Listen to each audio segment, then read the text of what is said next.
Hey guys, it's Jo and welcome back to Trauma Talk.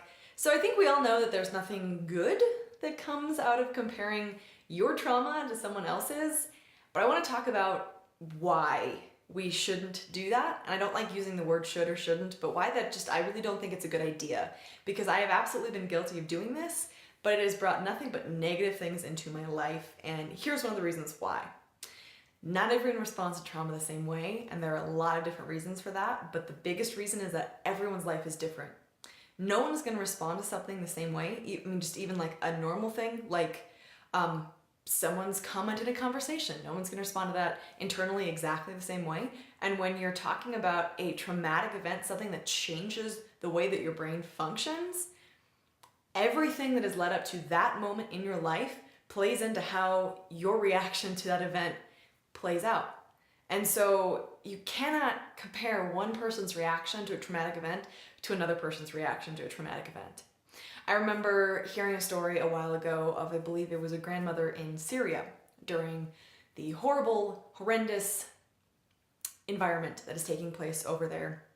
And she said, we used to weep for months when someone's life was lost, and then we would weep for a month, and then we would mourn for a week, and now we don't even mourn for a day because so many lives were lost. And if you took a snapshot of her in that moment of losing a loved one, and she's only mourning for a day and then just going about normal life, you'd think, God, she's really callous or doesn't care. When the reality is that all of the life experience she has had has led up to the fact where people are lost so often that this one event can't have so much of an impact because so much is going on. And I know in my own life, I lost my house to fire twice, which will be another video at another time. And I've had another friend who lost her house to a fire as well. And we've also experienced sexual assault. We have way too many negative things in common, but she is an incredible and resilient person who I aspire to be like. And in her case, she developed PTSD from the fire. And in my case, I did not. In my case, I developed it from my sexual assault. In her case, correct me if I'm wrong, you know who you are, just send me a message, but I don't believe that her assault caused at least the majority of her PTSD. You can't really compare traumas because lives are different and how we respond to them are going to be different. And I know that if I took a look at someone's life or how someone was responding to, say, my same trauma, I would initially just compare myself on all levels I could and see how I was doing, usually just in an attempt to berate myself and tell myself I should be doing better, and maybe occasionally make myself feel better, and maybe occasionally there would be some superiority in a really sick way that would seep in there, I'm doing better than them or whatever. And none of that is good. And none of that is real, because our journeys are really our journeys and no one else's. How you respond to what you have gone through is 1,000% legitimate, 1,000% valid, and no one can tell you differently because it is your life and your experience. And we can't judge what other people have gone through because we do not know what has led up to that point entirely. We are so prone to do this as humans.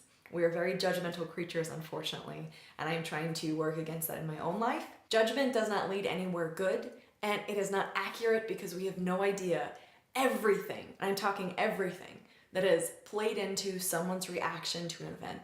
So if you see someone responding to your same trauma and it seems like they're doing better and you're like, I should be doing, the same as them, there is no should, because their life is different than yours. And if you see someone and they're not doing as good as you are and you're like, they should be able to, get out of bed because I could, that's not a statement that you can really make because you don't know what their life has been like. And similarly, if you've gone through some trauma and someone's gone through a different trauma, you cannot compare the two. We cannot compare traumas because it doesn't work that way. Because as humans, we are not programmed that way. It doesn't function that way and our brains don't work that way. I'm curious if you've done this or if I'm the only one. I'm pretty sure I'm not the only person who's compared traumas, but I am not really doing it anymore in my life for a long time now because I've realized it's literally pointless, has nothing positive to bring, and is inaccurate.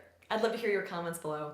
I'm Jo Beckwith and this is Trauma Talk. I'm really glad you're here, but you should stay here by hitting subscribe if you're on YouTube and like if you're on Facebook.